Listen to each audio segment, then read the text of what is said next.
আমরা বাংলাদেশিরা যারা প্রবাসে আছি প্রায় সময় দেখা যায় রাস্তাঘাট, বাজারে কিংবা মসজিদে যখন আমরা আসি লুঙ্গি পরে আসি।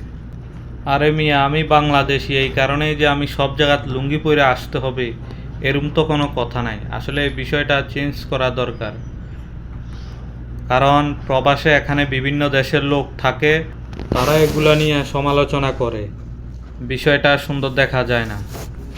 এমন নয় যে প্রবাসীদের রুমে তাদের নিজেদের ট্রাউজার কিংবা পায়জামা কিংবা প্যান্ট নেই, অবশ্যই আছে, কিন্তু ইচ্ছাকৃতভাবেই আমরা এই বিষয়ে উদাসীনতা করে থাকি।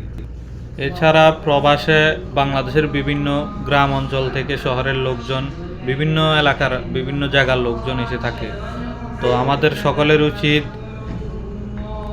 নিজেকে কিছুটা পরিবর্তন করা, এই অভ্যাসগুলো অবশ্যই পরিবর্তন করা।